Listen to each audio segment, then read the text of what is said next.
ஆனால் தமிழக வெற்றி கழகம் அடுத்த தேர்தல் இருக்குமா இருக்காதா என்பது தெரியாது. சட்டமன்றத்தில் ரொம்ப பேசிட்டு இருக்க ஒரே ஆள் யார் தெரியுமா? நம்முடைய முதலமைச்சர் தான். ரொம்ப பேசி ரொம்ப பதிலுரை சொல்லிட்டே இருக்காரு. எந்த கேள்விகளுக்கும் எந்த சட்டமன்ற உறுப்பினர்களுக்கும் எந்த கேள்விகளுக்கும் இதுவரையிலும் எழுந்து முதலமைச்சர் ஒரு தடவை கூட பதில் சொல்லவில்லை. அப்படிப்பட்ட முதலமைச்சருடைய இதுல தான் சட்ட அமைச்சராக இன்னைக்கு நிர்மல்குமார் அவர்கள் இருந்திருக்கிறாங்க. ஒரு காலத்தில் பாரதிய ஜனதா கட்சியில் இருந்தாங்க, அதன் பிறகு அதிமுகவுக்கு போனாங்க, இப்பொழுது தமிழக வெற்றி கழகத்தில் இருக்கிறாங்க.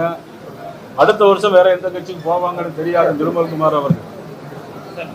நான் உங்களுக்கெல்லாம் ஒன்று சொல்றேன், முதலமைச்சரா பதவி ஏற்கிறதுக்கு கவர்னர் மாளிகை எத்தனை தடவை போனீங்க? நீங்க சட்டம் படித்தவர் தானே? பின்னால எல்லாமே அமைதர் நிர்மல்குமார் சட்டம் படித்தவர் தானே? கவர்னர் மாளிகைக்கு எத்தனை தடவை போனீங்க? ஏன் போனீங்க? முதல்ல எழுதி கொடுக்கும் போது ஒரு கட்சி என்னுடைய இத்தனை மாமன் இப்ப சட்டமன்ற உறுப்பினர் இருக்கிறாங்க, நாங்கள் தான் மெஜாரிட்டி இருக்கிறோம், எங்களை முதலமைச்சராக பதவி ஏற்கிறதுக்கு அழைக்கணும்னு சொல்லி கொடுக்கணுமா வேண்டாமா? அண்ணன் சக்கரவர்த்தி அண்ணன் விபி துரைசாமி எல்லாம் இருக்காங்க, சட்டம் படித்தவங்க. எங்களை அழைங்க அப்படின்னு சொல்லி கொடுத்தாங்க. இதுதான் இவர் படித்த சட்டம். இன்னைக்கு உறவினரை போடலான்னு சொல்றார். நான் இதே நிர்மல்குமாரை கேட்குறேன், முதலமைச்சராக பதவி ஏற்க முன்னால 3-4 தடவை கவர்னர் ஆஃபீஸுக்கு போனீங்க. ஆனால் அதுக்கு முன்னால முதலமைச்சரை எங்களை பதவி ஏற்க விடுங்கன்னு யாருக்கெல்லாம் நீங்க ஃபோன் பண்ணி சொன்னீங்க? யாருக்கெல்லாம் ஃபோன் பண்ணி சொன்னீங்க? நான் சொல்லட்டுமா உங்களுக்கு? அப்போ மட்டும் பாரதிய ஜனதா கட்சிக்கு உங்களுக்கு இனிக்குது, இன்னைக்கு உறவினர் போடலாம்னு சொல்றீங்களே. கவர்னரோட எத்தனை தடவை உங்களை ஏன் அவங்க திருப்பி அனுப்புனாரு? சட்டம் சரியா படிக்கல, சரியா எழுத தெரியலங்கிறதால தான் திருப்பி அனுப்பினார். ஜனசங்கத்தின் முதல் தலைவரான டாக்டர் ஷியாம பிரகாஷ் முகர்ஜி அவர்களுடைய நினைவு தினம் என்று எனக்கு முன்னாலே பேசிய ஆதித்யா டாக்டர் ஷியாம பிரகாஷ் முகர்ஜியினுடைய வாழ்க்கை வரலாற்றில் ஏற்கனவே சொன்னார்கள். தன்னுடைய தந்தையார் உயர் நீதிமன்ற நீதிபதியாக இருந்தவர், மிகப்பெரிய குடும்பத்திலே பிறந்தவர், வங்காள தேசத்தினுடைய பஞ்சத்தை போக்கியவர், ஒரு நாட்டில் 2 பிரதமர் 2 கோடி இருக்கக்கூடாது என்று இந்த சமுதாய மக்களுக்காக, பெரும்பான்மையான சமுதாய மக்களுக்கு பாதிப்பு ஏற்பட்ட போது அந்த மக்கள் நின்று போராடிய டாக்டர் ஷியாம் பிரகாஷ் முகர்ஜியினுடைய நினைவு தினம் என்று. அவர் காஷ்மீருக்குள் நுழைய முயன்ற போது அரசாங்கத்தினால் கைது செய்யப்பட்டு சிறையிலே மர்மமான முறையில், நேரு பிரைம் மினிஸ்டராக இருந்த காலத்தில் மர்மமான முறையில், அது ஸ்லோ பாய்சன் முறையில் கொலை செய்யப்பட்டார் என்று தான் சொல்ல வேண்டும். ஆனால் ஜெயிலில் இறந்து போனார் என்று சொன்னார். சுபாஷ் சந்திரபோஸ் போன்ற தலைவருடைய வரிசையிலே இந்த நாடு சுதந்திரம் அடைந்து நிம்மதியாக இருக்கும் என்று நினைத்த தலைவர்களில் இவரும் வருவார். அவருக்கு இன்று பாரதிய ஜனதா கட்சியினுடைய சார்பாக நாடு முழுவதும், இந்திய தேசம் முழுவதும் இன்றைக்கு அவருக்கு இறைவஞ்சலி செலுத்திக் கொண்டிருக்கிறது. மோடி, அமித்ஷா குடும்பத்தை சேர்ந்தவர்கள் கூட ஆளுநர் ஆகலாம் சொல்லிட்டு எரிசக்தித்துறை அமைச்சர் நிர்மல்குமார் பேசியிருக்காரு. நிர்மல்குமாரை பொறுத்த மட்டிலும் அவர் சட்டம் படித்திருக்கிறாரா இல்லையான்னு எனக்கு தெரியல. சட்டம் படித்திருந்தா திருப்பரங்குன்றத்தில் தீபம் ஏற்றுவதற்கு உயர் நீதிமன்ற நீதிபதி உத்தரவையும் கூட நிறைவேற்ற முடியாதுன்னு சொன்னா, கான்ஸ்டியூஷன் படி அவர் சட்டமன்ற உறுப்பினராக மட்டுமல்ல அமைச்சராகவும் நீடிப்பதற்கு ஒரு தகுதி இல்லாத நபர் இன்றைக்கு நிர்மல்குமார். இப்பொழுது என்ன சொல்லியிருக்காருன்னா, பிரைம் மினிஸ்டரோ அல்லது ஹோம் மினிஸ்டரோ உறவினர்களோ நியமிக்கலாம்னா எங்கேயாவது நியமித்திருக்காருன்னா சொல்லணும். உங்களுடைய கட்சி மாதிரி யாராவது மாதிரி கட்சி இல்லை. இந்த கட்சி தமிழக வெற்றி கழகம் மாதிரி ஒரு சாதாரண கட்சி இல்லை பாரதிய ஜனதா கட்சி. இன்று மட்டுமல்ல, இனி வருங்காலங்களில் எத்தனை தேர்தல் வந்தாலும் சரி, பாரதிய ஜனதா கட்சி தான் இந்திய நாட்டை ஆள போகின்ற கட்சி.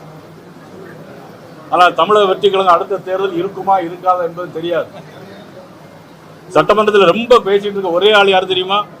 நம்முடைய முதலமைச்சர் தான். ரொம்ப பேசி ரொம்ப பதிலுரை சொல்லிட்டே இருக்காரு. எந்த கேள்விகளுக்கும் எந்த சட்டமன்ற உறுப்பினர்களுக்கும் எந்த கேள்விகளுக்கும் இதுவரையிலும் எழுந்து முதலமைச்சர் ஒரு தடவை கூட பதில் சொல்லவில்லை. அப்படிப்பட்ட முதலமைச்சருடைய இதில் தான் சட்ட அமைச்சராக இன்னைக்கு நிர்மல்குமார் அவர்கள் இருந்திருக்கிறாங்க. ஒரு காலத்தில் பாரதிய ஜனதா கட்சியில் இருந்தாங்க, அதன் பிறகு அதிமுகவுக்கு போனாங்க, இப்பொழுது தமிழக வெற்றி கழகத்தில் இருக்கிறாங்க. அடுத்த வருஷம் வேற எந்த கட்சிக்கு போவாங்கன்னு தெரியாத நிர்மல்குமார் அவர்கள். நான் உங்களுக்கெல்லாம் ஒன்று சொல்றேன், முதலமைச்சராக பதவி ஏற்கிறதுக்கு கவர்னர் மாளிகை எத்தனை தடவை போனீங்க? நீங்க சட்டம் படித்தவர் தானே? பின்னால எல்லாமே அமைதியாக. நிர்மல்குமார் சட்டம் படித்தவர் தானே? கவர்னர் மாளிகைக்கு எத்தனை தடவை போனீங்க? ஏன் போனீங்க?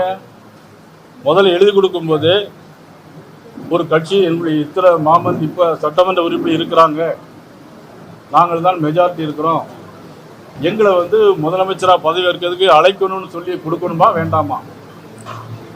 அண்ணா சக்கரவர்த்தி அண்ணன், அண்ணா விபி துரைசாமி எல்லாம் இருக்காங்க, சட்டம் படித்தவங்க. எங்களை அழைங்க அப்படின்னு சொல்லி கொடுத்தாங்க. இதுதான் இவர் படித்த சட்டம். இன்னைக்கு உறவினரை போடலான்னு சொல்றார். நான் இதே நிர்மல்குமாரை கேட்குறேன், முதலமைச்சராக பதவி ஏற்க முன்னால 3-4 தடவை கவர்னர் ஆஃபீஸுக்கு போனீங்க. ஆனால் அதுக்கு முன்னால முதலமைச்சரை எங்களை பதவி ஏற்க விடுங்கன்னு யாருக்கெல்லாம் நீங்கள் ஃபோன் பண்ணி சொன்னீங்க? யாருக்கெல்லாம் ஃபோன் பண்ணி சொன்னீங்க? நான் சொல்லட்டுமா உங்களுக்கு? அப்போ மட்டும் பாரதிய ஜனதா கட்சிக்கு உங்களுக்கு இனிக்குது. இன்னைக்கு உறவினர் போடலாம்னு சொல்றீங்களே, கவர்னரோட எத்தனை தடவை உங்களை ஏன் அவங்க திருப்பி அனுப்புனாரு? சட்டம் சரியா படிக்கல, சரியா எழுத தெரியலங்கிறதால தான் திருப்பி அனுப்புனார். இதை மட்டும் புரிஞ்சுக்கிடுங்க. இனிமேல் இந்த மாதிரி பேசாம சட்டமன்றத்தில் தேவையான விஷயங்கள், முதல்ல பார்த்தா பழைய முந்தைய அரசாங்கத்தில் மின்சாரத்துறை அமைச்சர் என்ன தெரியுமா சொன்னார்? மின் தட்டுப்பாடு வரும்போது அணில் வந்துச்சு அப்படின்னா, இப்ப இவர் சொல்றாரு குரங்கு வந்திருக்கு அப்படிங்க. அணில் போய் இப்ப குரங்கு வந்திருக்கு. இது ஒரு சின்ன கதை சொல்லுவோம் தெரியுமா? அது மாதிரி அது ஒரு பாட்டு பிடிச்சி டுன் டுன்னு பாட்டு வேறு அடிப்பாங்க. அது மாதிரி இப்போ முந்தைய ஆட்சியில் அணில் கரண்ட் கட்டுப்பாடு, இப்போ குரங்கு வந்திருக்கு. அடுத்தால நிச்சயமா நாட்டில் நல்ல ஒரு ஆட்சி மின் தட்டுப்பாடு இல்லாத ஒரு மாநிலமாக பாரதிய ஜனதா கட்சியினரால் நிச்சயமாக கொண்டு வரப்படும் என்பதை தெரிவித்துக் கொள்கிறேன். தனது உரைக்கு பிறகு கடைசியா முடிக்கும் போது விஜய் சட்டமன்றத்தில் ஒரு செய்கையை காட்டுறாரு. அது முதலமைச்சருக்கான அந்த தகுதி இருக்கிறதா, அதுக்கான விளக்கத்தை நீங்க பலர் விமர்சித்தாங்க. ஒரு முதலமைச்சரே செய்கை ஒன்று செய்யறாரு, அது அந்த பதவிக்கு ஏற்புடையதா? என்னங்க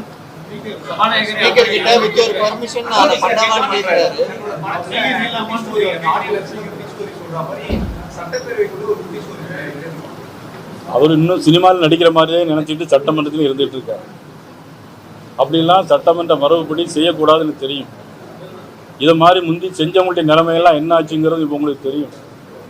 அதனால இனிமேலாவது முதலமைச்சர் தன்னுடைய தகுதியை அறிந்து அதற்கான ஒரு சட்டமன்றத்தினுடைய மரபோடு நடந்து கொள்ள வேண்டும் என்று கேட்டுக்கொள்கிறேன்.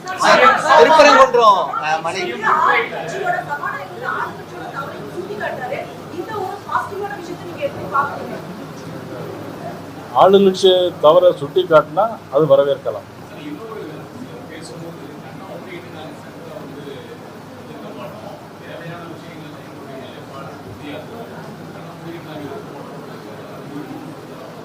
அதாவது எதிர்க்க மாட்டோங்கிற சொல்ற வார்த்தையே சரியான வார்த்தை இல்லை.